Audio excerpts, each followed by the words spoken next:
Chanakya IAS daily current affairs MCQs में आपका स्वागत है। तो आइए देखते हैं आज का पहला प्रश्न। उच्च न्यायालय के न्यायाधीश के स्थानांतरण के प्रस्ताव की शुरुआत किसके द्वारा की जाती है? ऑप्शन ए राष्ट्रपति, ऑप्शन बी भारत के मुख्य न्यायाधीश, ऑप्शन सी राज्यपाल और ऑप्शन डी भारत के अटॉर्नी जनरल। इसका सही जवाब है ऑप्शन बी भारत के मुख्य न्यायाधीश। सुप्रीम कोर्ट कॉलेजियम ने अपने फैसले पर पुनर्विचार करने के कई अनुरोधों के बावजूद देश भर के उच्च न्यायालयों से 24 न्यायाधीशों के स्थानांतरण की सिफारिश की है। संविधान का अनुच्छेद 222 एक न्यायाधीश, मुख्य न्यायाधीश सहित को एक उच्च न्यायालय से किसी अन्य उच्च न्यायालय में स्थानांतरित करने का प्रावधान करता है। किसी न्यायाधीश के स्थानांतरण के प्रस्ताव की शुरुआत भारत के मुख्य न्यायाधीश सीजेआई द्वारा की जानी चाहिए। आइए देखते हैं सवाल नंबर दूसरा। वसुधैव कुटुंबकम वाक्यांश निम्नलिखित में से किसमें पाया जाता है या किसके द्वारा यह वाक्यांश लिया गया है? ऑप्शन ए है Mundakopanishad, option B Chandogya Upanishad, option C Mahopanishad, option D Kathaupanishad. इसका सही जवाब है ऑप्शन सी महोपनिषद। चीन ने बातचीत के तहत G20 के किसी भी पाठ में संस्कृत जैसी गैर संयुक्त राष्ट्र भाषाओं के इस्तेमाल पर आपत्ति जताई थी। रिपोर्ट में कहा गया है कि चीन एकमात्र देश था जिसने इस वाक्यांश के इस्तेमाल पर आपत्ति जताई थी। वसुधैव कुटुंबकम एक संस्कृत वाक्यांश है जो महाउपनिषद जैसे हिंदू ग्रंथों में पाया जाता है, जिसका अर्थ है विश्व एक परिवार है। आइए देखते हैं सवाल नंबर तीसरा। प्रौद्योगिकी विकास निधि योजना निम्नलिखित में से किस मंत्रालय का एक कार्यक्रम है? ऑप्शन ए विज्ञान और प्रौद्योगिकी मंत्रालय, ऑप्शन बी वाणिज्य और उद्योग मंत्रालय, ऑप्शन सी रक्षा मंत्रालय, ऑप्शन डी शिक्षा मंत्रालय। जिसका सही जवाब है ऑप्शन सी रक्षा मंत्रालय। प्रौद्योगिकी विकास निधि TDF योजना ने भागीदारी के प्रोत्साहन करने के लिए आवेदकों के लिए एक लचीला वित्त पोषण दृष्टिकोण अपनाया है।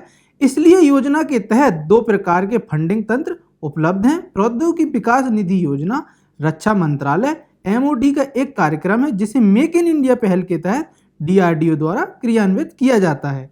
सरकार ने विभिन्न रक्षा प्रौद्योगिकियों को स्वदेशी रूप से डिजाइन और विकसित करने के लिए सार्वजनिक निजी क्षेत्र उद्योगों विशेषकर MSME और स्टार्टअप की भागीदारी को प्रोत्साहित करने के लिए TDF योजना को मंजूरी दी है। आइए देखते हैं सवाल नंबर चौथा। माउई द्वीप जो हाल ही में समाचारों में देखा गया निम्नलिखित में से किस देश से संबंधित है या किस देश के अंतर्गत आता है? ऑप्शन ए है जापान, ऑप्शन बी संयुक्त राज्य अमेरिका, option C Chile, option D चीन। इसका सही जवाब है ऑप्शन बी संयुक्त राज्य अमेरिका। माउई मध्य प्रांत क्षेत्र में एक द्वीप है जो हवाई द्वीप समूह का हिस्सा है। माउई हवाई में स्थित है जो संयुक्त राज्य अमेरिका के अंतर्गत आता है। माउई हवाई में हाल ही में लगी जंगल की आग से विनाश और मृत्यु हुई, जिसमें कम से कम 53 लोग मारे गए और 1000 से अधिक संरचनाएं नष्ट हो गई हैं।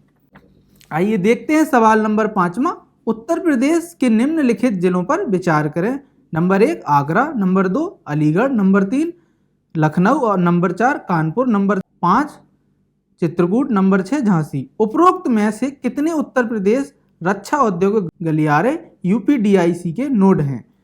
ऑप्शन ए है केवल 3, ऑप्शन बी केवल 4, ऑप्शन सी केवल 5, ऑप्शन डी सभी 6 के 6। इसका सही जवाब है ऑप्शन डी सभी 6। उत्तर प्रदेश रक्षा प्रौद्योगिकी गलियारा उत्तर प्रदेश के मुख्यमंत्री के नेतृत्व में एक परिवर्तनकारी पहल है। 2018 में निवेशकों के शिखर सम्मेलन से शुरू होकर UPDIC का लक्ष्य उत्तर प्रदेश को रक्षा और एरोस्पेस विनिर्माण के लिए एक वैश्विक केंद्र के रूप में स्थापित करना है, जिसका उद्देश्य रक्षा और एरोस्पेस में भारत को सशक्त बनाना। इसकी विशेषताएं हैं 6 रणनीतिक नोड में आगरा, अलीगढ़, लखनऊ, कानपुर, चित्रकूट, झांसी जैसे जिले शामिल हैं। बुनियादी ढांचे, प्रौद्योगिकी और कृषि पर इसका मुख्य फोकस होगा।